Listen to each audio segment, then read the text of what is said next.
تفہیم القرآن سید ابوالعلا مودودی سورہ صافات آیات 75 تا 148 حصہ سوم اعوذ باللہ من الشیطان الرجیم بسم اللہ الرحمن الرحیم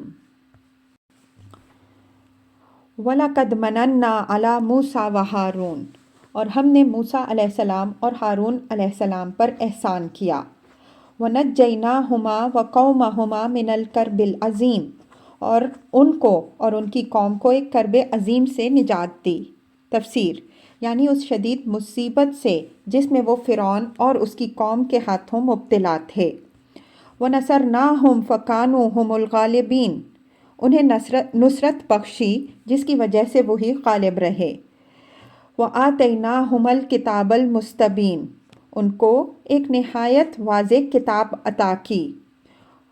وَهَدَيْنَاهُمَ الصِّرَاطَ الْمُسْتَقِيمَ ان کو راہ راست دکھائی۔ وَتَرَكْنَا عَلَيْهِمَا فِي الْآخِرِينَ اور بعد کی نسلوں میں ان کا ذکر خیر باقی رکھا۔ سلام علی موسیٰ و ہارون سلام ہے موسیٰ علیہ السلام اور ہارون علیہ السلام پر۔ اِنَّا كَذَلِكَ نَجْزِي الْمُحْسِنِينَ ہم نیکی کرنے والوں کو ایسی ہی جزا دیتے ہیں۔ اِنَّهُمَا مِنْ عِبَادِنَا الْمُؤْمِنِينَ در حقیقت وہ ہمارے مومن بندوں میں سے تھے۔ وَإِنَّ إِلْيَاسَ لَمِنَ الْمُرْسَلِينَ اور الیاس علیہ السلام بھی یقیناً مرسلین میں سے تھا۔ تفسیر حضرت الیاس علیہ السلام انبیاء بنی اسرائیل میں سے تھے۔ ان کا ذکر قرآن مجید میں صرف 2 ہی مقامات پر آیا ہے، ایک یہ مقام اور دوسرا سورہ انعام آیت 85۔ موجودہ زمانے کے محققین ان کا زمانہ 875 اور 850 قبل مسیح کے درمیان متعین کرتے ہیں۔ وہ جلعاد کے رہنے والے تھے۔ قدیم زمانے میں جلعاد اس علاقے کو کہتے ہیں جو آج کل موجودہ ریاست اردن کے شمالی اضلاع میں پر مشتمل ہے اور دریائے یرموک کے جنوب میں واقع ہے۔ بائبل میں ان کا ذکر ایلیا تشبی الائجہ دا تشبائٹ کے نام سے کیا گیا ہے۔ ان کے مختصر حالات حسب ذیل ہیں۔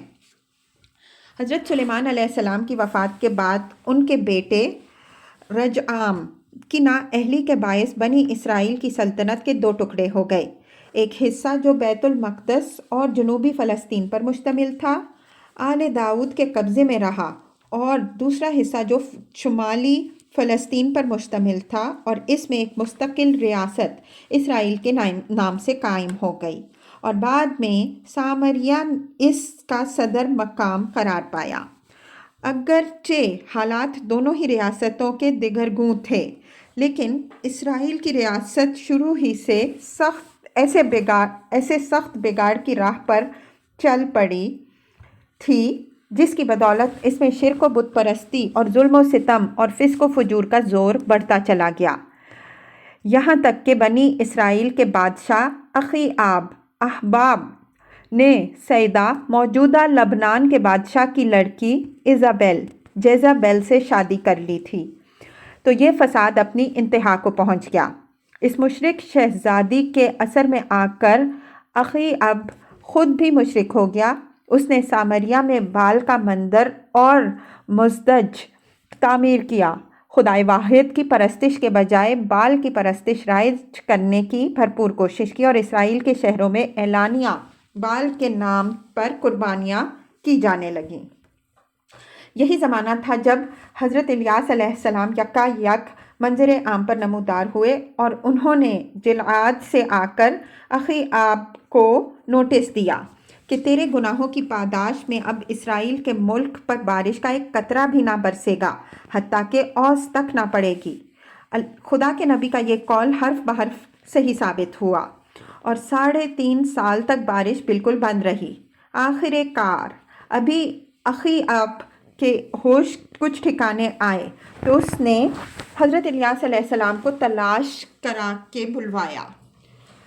انہوں نے بارش کے لیے دعا کرنے سے پہلے یہ ضروری سمجھا کہ اسرائیل کے باشندوں کو اللہ رب العالمین اور بال کا فرق اچھی طرح بتا دیں۔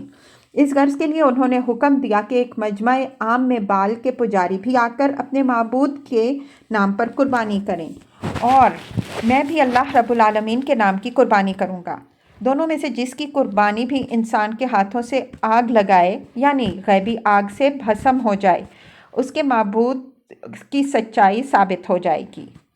اخی آب نے یہ بات قبول کر لی، چنانچہ کوہ کارمل پر بال کے 850 پجاری جمع ہوئے اور اسرائیلیوں کے مجمع عام میں ان کا اور حضرت الیاس علیہ السلام کا مقابلہ ہوا۔ اس مقابلے میں بال پرستوں نے شکست کھائی اور حضرت الیاس علیہ السلام نے سب کے سامنے یہ ثابت کر دیا کہ بال ایک جھوٹا خدا ہے، اصل خدا وہی اکیلا خدا ہے جس کے نبی کی حیثیت سے وہ مامور ہو کر آئے ہیں۔ اس کے بعد حضرت الیاس علیہ السلام نے اسی مجمع عام میں بال کے پجاریوں کو قتل کرا دیا اور پھر بارش کے لیے دعا کی، جو فوراً قبول ہوئی، یہاں تک کہ پورا ملک اسرائیل سیراب ہو گیا۔ لیکن ان معجزات کو دیکھ کر بھی زن مرید اخی آب اپنی بت پرست بیوی کے شکنجے سے نہ نکلا۔ اس کی بیوی ایزابیل حضرت الیاس علیہ السلام کی دشمن ہو گئی اور اس سے قسم کھا لی کہ جس طرح بال کے پجاری قتل کیے گئے ہیں، اسی طرح حضرت الیاس علیہ السلام بھی قتل کیے جائیں۔ ان حالات میں حضرت الیاس علیہ السلام کو ملک چھوڑنا پڑا اور چند سال تک وہ کوہ سینا کے دامن میں پناہ گزین رہے۔ اس موقع پر انہوں نے اللہ تعالیٰ سے جو فریاد کی تھی اسے بائبل ان الفاظ میں نقل کرتی ہے: بنی اسرائیل نے تیرے عہد کو ترک کیا اور تیرے مذبحوں کو ڈھا دیا اور تیرے نبیوں کو تلوار سے قتل کیا، اور ایک میں ہی اکیلا بچا ہوں، سو وہ میری جان لینے کے درپے ہیں۔ سلاطین باب 19 آیت 10۔ اسی زمانے میں بیت المقدس کے یہودی ریاست کے فرما روا یہورام نے اسرائیل کے بادشاہ اخی آب کی بیٹی سے شادی کر لی، اور اس مشرک شہزادی کے اثر سے وہی تمام خرابیاں جو اسرائیل میں پھیلی ہوئی تھیں، یہودیہ کی ریاست میں بھی پھیلنے لگیں۔ حضرت الیاس علیہ السلام نے یہاں بھی فریضہ نبوت ادا کیا اور یہورام کو ایک خط لکھا جس کے یہ الفاظ بائبل میں نقل ہوئے ہیں: خداوند تیرا باپ داؤد کا خدا یوں فرماتا ہے، اس لیے کہ تو نے نہ اپنے باپ یہوشافط کی راہوں پر اور نہ یہودا کے بادشاہ آسا کی راہوں پر چلا، بلکہ اسرائیل کے بادشاہوں کی راہ پر چلا اور یہودا اور یروشلم کے باشندوں کو زناکار بنایا، جیسا اخی آب کے خاندان نے کیا تھا، اور اپنے باپ کے گھرانے میں سے اپنے بھائیوں کو جو تجھ سے اچھے تھے قتل بھی کر دیا۔ سو دیکھ، خداوند تیرے لوگوں کو اور تیرے بیٹوں اور تیری بیویوں کو اور تیرے سارے مال کو بڑی آفتوں سے مارے گا۔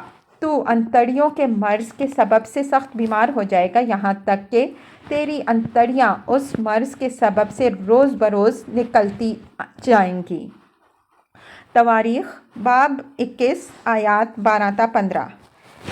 اس خط میں حضرت الیاس علیہ السلام نے جو کچھ فرمایا وہ پورا ہوا۔ پہلے یہورام کی ریاست بیرونی حملہ آوروں کی طاقت سے تباہ ہوئی اور اس کی بیویوں تک کو دشمن پکڑ لے گئے، پھر وہ خود انتڑیوں کے مرض سے ہلاک ہوا۔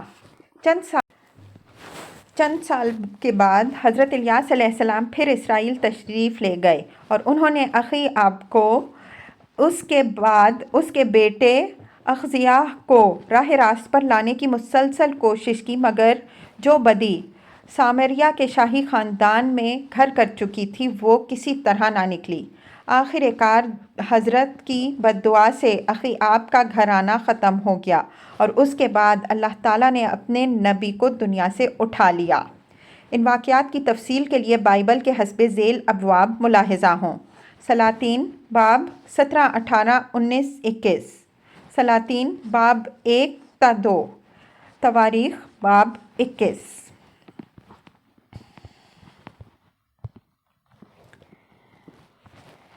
اذ قال لقومہ الا تتقون، یاد کرو جب اس نے اپنی قوم سے کہا تھا تم لوگ ڈرتے نہیں ہو۔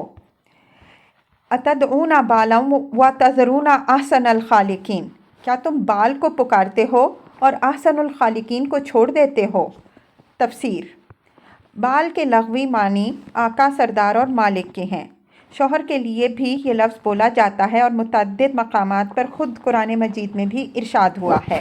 مثلاً سورہ بقرہ آیت 228، سورہ نساء آیت 127، سورہ ہود آیت 72 اور سورہ نور آیت 31۔ لیکن قدیم زمانے کی سامی قوموں میں یہ لفظ الہ اور خداوند کے معنی میں استعمال ہوتا تھا، اور انہوں نے ایک خاص دیوتا کو بال کے نام سے موسوم کر رکھا تھا۔ خصوصیت کے ساتھ لبنان کی فینیقی قوم فینیشینز کا سب سے بڑا نر دیوتا بال تھا، اور اس کی بیوی استارات ان کی سب سے بڑی دیوی تھی۔ محققین کے درمیان اس امر پر اختلاف ہے کہ آیا بال سے سورج مراد ہے یا مشتری، اور استارات سے مراد چاند ہے یا زہرہ۔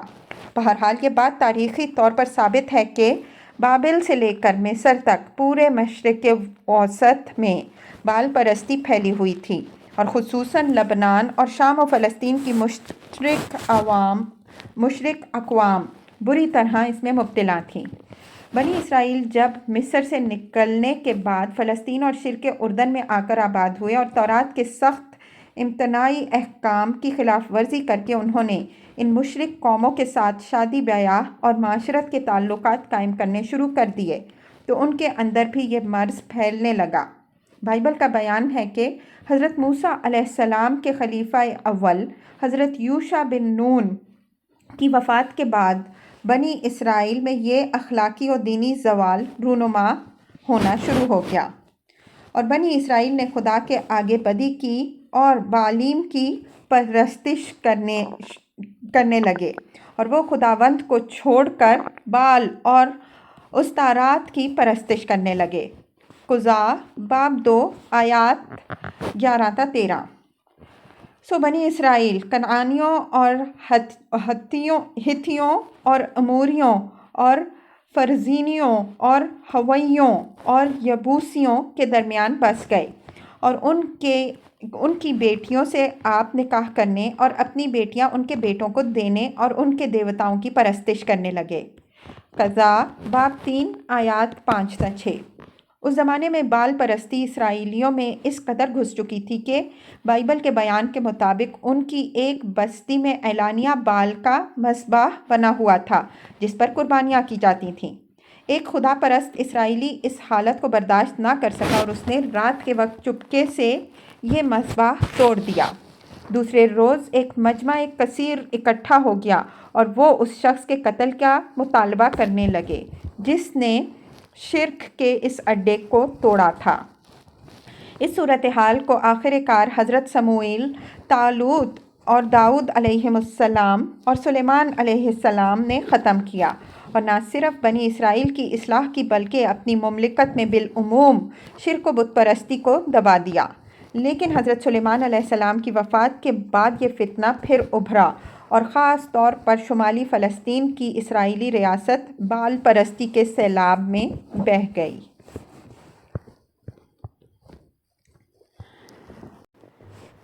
اللہ ربکم و رب آبائکم الاولین، اس اللہ کو جو تمہارا اور تمہارے اگلے پچھلے آباء و اجداد کا رب ہے۔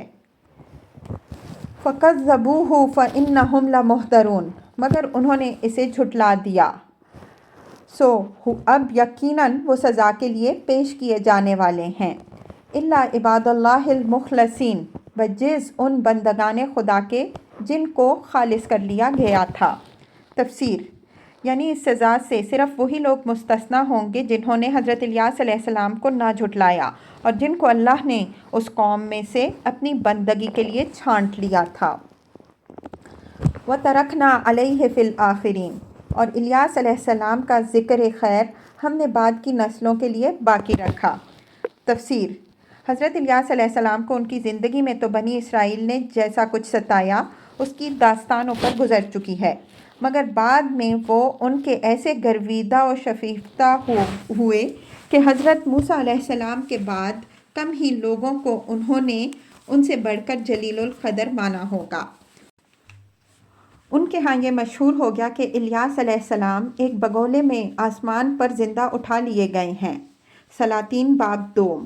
اور یہ کہ وہ پھر دنیا میں تشریف لائیں گے، چنانچہ بائبل کی کتاب ملاکی میں لکھا ہے، دیکھو خداوند کے بزرگ اور ہولناک دن کے آنے سے پیشتر میں ایلیا نبی کو تمہارے پاس بھیجوں گا۔ باب 4 آیت 5۔ حضرت یحییٰ علیہ السلام اور عیسیٰ علیہ السلام کی بعثت کے زمانے میں یہودی بالعموم 3 آنے والوں کے منتظر تھے۔ ایک حضرت الیاس علیہ السلام، دوسرے حضرت مسیح علیہ السلام، تیسرے وہ نبی یعنی حضرت صلی اللہ علیہ وسلم۔ جب حضرت یحییٰ علیہ السلام کی نبوت شروع ہوئی اور انہوں نے لوگوں کو استباق دینا شروع کیا تو یہودیوں کے مذہبی پیشواؤں نے ان کے پاس جا کر پوچھا، کیا تم مسیح ہو؟ انہوں نے کہا نہیں۔ پھر پوچھا، کیا تم ایلیا ہو؟ انہوں نے کہا نہیں۔ پھر پوچھا، کیا تم وہ نبی ہو؟ انہوں نے کہا میں وہ بھی نہیں ہوں۔ تب انہوں نے کہا کہ اگر تم نہ مسیح ہو، نہ ایلیا ہو اور نہ وہ نبی، تو پھر تم بپتسمہ کیوں دیتے ہو؟ یوحنا باب 1 آیات 19 تا 26۔ پھر کچھ مدت بعد حضرت عیسیٰ علیہ السلام کا غلغلہ بلند ہوا تو یہودیوں میں یہ خیال پھیل گیا کہ شاید ایلیا نبی آ گئے ہیں۔ مرقس باب 6 آیات 14 تا 15۔ خود حضرت عیسیٰ علیہ السلام کے حواریوں میں بھی یہ خیال پھیلا ہوا تھا کہ ایلیا نبی آنے والے ہیں، مگر حضرت نے یہ فرما کر ان کی غلط فہمی کو رفع فرمایا کہ ایلیا تو آ چکا ہے، اور لوگوں نے اسے نہیں پہچانا بلکہ جو چاہا اس کے ساتھ کیا۔ اس سے حواری خود جان گئے کہ دراصل آنے والے حضرت یحییٰ تھے، نہ کہ 800 برس پہلے گزرے ہوئے حضرت الیاس علیہ السلام۔ متی باب 11 آیت 14 اور متی باب 17 آیات 10 تا 13۔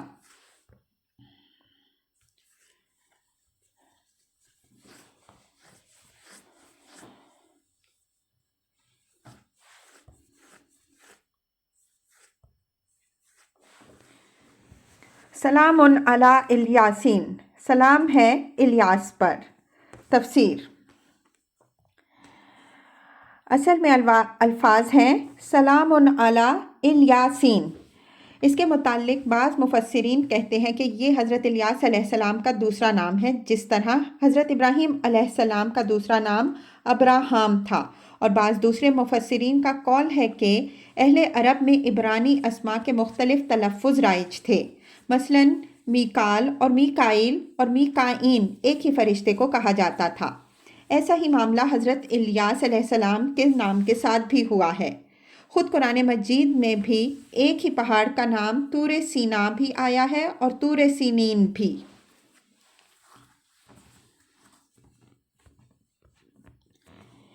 اِنَّ کَذَلِکَ نَجْزِی الْمُحْسِنِینَ، ہم نیکی کرنے والوں کو ایسی ہی جزا دیتے ہیں۔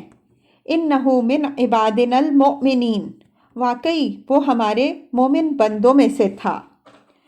وَإِنَّ لُوطًا لَمِنَ الْمُرْسَلِینَ، اور لوط علیہ السلام بھی انہی لوگوں میں سے تھا جو رسول بنا کر بھیجے گئے۔ اِذْ نَجَّیْنَاهُ وَأَهْلَهُ أَجْمَعِینَ، یاد کرو جب ہم نے اس کو اور اس کے گھر والوں کو نجات دی۔ إِلَّا عُجُوزًا فِی الْغَابِرِینَ، سوائے ایک بڑھیا کے جو پیچھے رہ جانے والوں میں سے تھی۔ تفسیر۔ اس سے مراد حضرت لوط علیہ السلام کی بیوی ہے، جو ہجرت کا حکم آنے پر بھی اپنے شوہر نامدار کے ساتھ نہ گئی بلکہ اپنی قوم کے ساتھ رہی اور مبتلائے عذاب ہوئی۔ ثُمَّ دَمَّرْنَا الْآخَرِینَ، پھر باقی سب کو تہس نہس کر دیا۔ وَإِنَّکُمْ لَتَمُرُّونَ عَلَیْہِم مُصْبِحِینَ وَبِاللَّیْلِ، آج تم شب و روز ان کے اجڑے دیار پر سے گزرتے ہو۔ تفسیر۔ اشارہ ہے اس امر کی طرف کہ قریش کے تاجر شام و فلسطین کی طرف جاتے ہوئے شب و روز اس علاقے سے گزرتے ہیں جہاں قوم لوط علیہ السلام کی تباہ شدہ بستیاں واقع تھیں۔ افلا تعقلون، کیا تم کو عقل نہیں آتی؟ وَإِنَّ یونس لَمِنَ الْمُرْسَلِینَ، اور یقیناً یونس علیہ السلام بھی رسولوں میں سے تھا۔ تفسیر۔ یہ تیسرا موقع ہے جہاں حضرت یونس علیہ السلام کا ذکر قرآن مجید میں آیا ہے۔ اس سے پہلے سورہ یونس اور سورہ انبیاء میں ان کا ذکر گزر چکا ہے اور ہم اس کی تشریح کر چکے ہیں۔ ملاحظہ ہو تفہیم القرآن جلد دوم یونس حواشی 98 تا 100، جلد سوم انبیاء حواشی 82 تا 85۔ از ابقا الی الفلک المشحون، یاد کرو جب وہ ایک بھری کشتی کی طرف بھاگ نکلا۔ تفسیر: اصل میں لفظ ابقا استعمال ہوا ہے جو عربی زبان میں صرف اس وقت بولا جاتا ہے جبکہ غلام اپنے آقا کے ہاں سے بھاگ جائے۔ اباق کے معنی ہیں غلام کا اپنے آقا سے فرار ہو جانا۔ لسان العرب۔ فساہم فکان من المدحنین، پھر قرآن دازی میں شریک ہوا اور مات کھائی۔ فالتقمہ الحوت وہو ملیم، آخر کار مچھلی نے اسے نگل لیا اور وہ ملامت زدہ تھا۔ تفسیر: ان فکروں پر غور کرنے سے صورت واقعہ جو سمجھ میں آتی ہے وہ یہ ہے۔ نمبر 1، یونس علیہ السلام جس کشتی پر سوار ہوئے وہ اپنی گنجائش سے زیادہ بھری ہوئی تھی، اوور لوڈڈ۔ نمبر 2، قرآن دازی کشتی میں ہوئی اور غالباً اس وقت ہوئی جب بحری سفر کے دوران میں یہ محسوس ہوا کہ بوجھ کی زیادتی کے سبب سے تمام مسافروں کی جان خطرے میں پڑ گئی ہے، لہٰذا قرع اس غرض کے لیے ڈالا گیا کہ جس کا نام قرع میں نکلے اسے پانی میں پھینک دیا جائے۔ نمبر 3، قرعے میں حضرت یونس علیہ السلام کا نام نکلا، وہ سمندر میں پھینک دیے گئے اور ایک مچھلی نے ان کو نگل لیا۔ نمبر 4، اس ابتلا میں حضرت یونس علیہ السلام اس لیے مبتلا ہوئے کہ وہ اپنے آقا یعنی اللہ تعالیٰ کی اجازت کے بغیر اپنے مقام ماموریت سے فرار ہو گئے تھے۔ اس معنی پر لفظ ابقا بھی دلالت کرتا ہے جس کی تشریح اوپر حاشیہ 78 میں گزر چکی ہے، اور اسی معنی پر لفظ ملیم بھی دلالت کرتا ہے۔ ملیم ایسے قصوروار آدمی کو کہتے ہیں جو اپنے قصور کی وجہ سے آپ ہی ملامت کا مستحق ہو گیا ہو، خواہ اسے ملامت کی جائے یا نہ کی جائے۔ فلولا انہ کان من المسبحین، اب اگر وہ تسبیح کرنے والوں میں سے نہ ہوتا۔ تفسیر: اس کے دو معنی ہیں اور دونوں ہی مراد ہیں۔ ایک مطلب یہ ہے کہ حضرت یونس علیہ السلام پہلے ہی سے خدا سے غافل لوگوں میں سے نہ تھے، بلکہ ان لوگوں میں سے تھے جو دائماً اللہ کی تسبیح کرنے والے تھے۔ دوسرے یہ کہ جب وہ مچھلی کے پیٹ میں پہنچے تو انہوں نے اللہ تعالیٰ کی طرف رجوع کیا اور اس کی تسبیح کی۔ سورہ انبیاء میں ارشاد ہوا، فنادیٰ فی الظلمات ان لا الہ الا انت سبحانک انی کنت من الظالمین، پس ان تاریکیوں میں سے اس نے پکارا، نہیں ہے کوئی خدا مگر تو، پاک ہے تیری ذات، بے شک میں قصوروار ہوں۔ لَلَبِثَ فِی بَطْنِهِ إِلَىٰ یَوْمِ یُبْعَثُونَ، تو روز قیامت تک اسی مچھلی کے پیٹ میں رہتا۔ تفسیر: اس کا یہ مطلب نہیں ہے کہ وہ مچھلی قیامت تک زندہ رہتی اور حضرت یونس علیہ السلام قیامت تک اس کے پیٹ میں زندہ رہتے، بلکہ اس کا مطلب یہ ہے کہ قیامت تک اس مچھلی کا پیٹ ہی حضرت یونس علیہ السلام کی قبر بنا رہتا۔ مشہور مفسر قتادہ رحمہ اللہ نے اس آیت کا یہی مطلب بیان کیا ہے۔ فَنَبَذْنَاهُ بِالْعَرَاءِ وَهُوَ سَقِيمٌ، آخر کار ہم نے اسے بڑی سقیم حالت میں ایک چٹیل زمین پر پھینک دیا۔ تفسیر: یعنی جب حضرت یونس علیہ السلام نے اپنے قصور کا اعتراف کر لیا اور وہ ایک بندہ مومن و قانت کی طرح اس کی تسبیح میں لگ گئے تو اللہ تعالیٰ کے حکم سے مچھلی نے ان کو ساحل پر اگل دیا۔ ساحل ایک چٹیل میدان تھا جس میں کوئی رویدگی نہ تھی، نہ کوئی ایسی چیز تھی جو حضرت یونس علیہ السلام پر سایہ کرتی، نہ وہاں غذا کا کوئی سامان موجود تھا۔ اس مقام پر بہت سے اقلیت کے مدعی حضرات یہ کہتے سنے جاتے ہیں کہ مچھلی کے پیٹ میں جا کر انسان کا زندہ نکل آنا غیر ممکن ہے، لیکن پچھلی ہی صدی کے اواخر میں اس نام نہاد اقلیت کے گڑھ انگلستان کے سواحل سے قریب ایک واقعہ پیش آ چکا ہے جو ان کے دعوے کی تردید کرتا ہے۔ اگست 1891 میں ایک جہاز اسٹار آف دا ایسٹ پر کچھ مچھیرے ویل کے شکار کے لیے گہرے سمندر میں گئے۔